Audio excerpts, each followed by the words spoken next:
Like, I feel like as a kid, I didn't really understand like my racial identity, I guess. And then I think as I got into high school, I kind of started to realize that people were like, well, she's Asian, right? And that was just kind of like weird for me because I was like, no, I'm half Asian, right? Like, I'm half Asian and half white. And I think my freshman year, I felt very, like, almost uncomfortable talking to my Asian friends about like Asian culture or like Chinese food, for example. Like, you know, I know Chinese food because my mom cooks Chinese food or my grandma cooks Chinese food, but I just sometimes felt like uncomfortable when my friends were talking about it, and then I was like, is it weird if I try and participate in this conversation because I'm not fully Asian? And it was almost this feeling of like an imposter syndrome for being like Asian, which was really weird.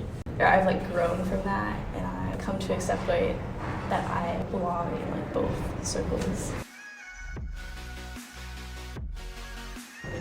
My internship last summer, because I think I learned a lot from that. It was really like the first time where I was given a project to do on my own. So I think I struggled a lot in the beginning with like a few of the like starter tasks he gave me.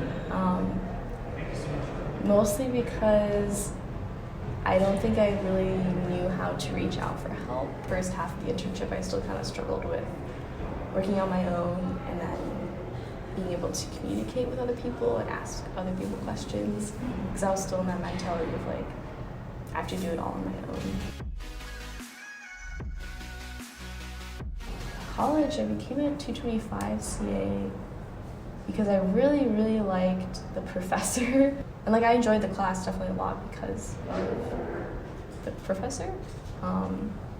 So yeah, that's why I applied to be a CA originally.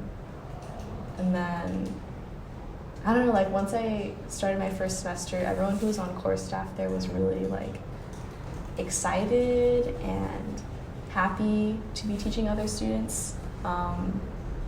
Like, you could definitely tell they had a passion for making the class like a fun, not fun place to be, but like not an awful place to be during like office hours or lab. Like, everyone was just really excited to be helping other people, which was really, really great. And I think just that energy kind of helped me grow to be like that too.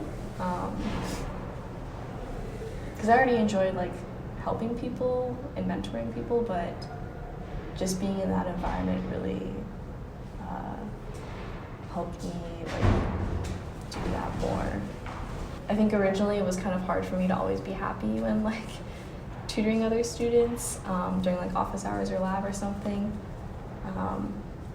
But because everyone around me was always really happy, I was like, okay, I gotta like do that too, and now it just comes very naturally.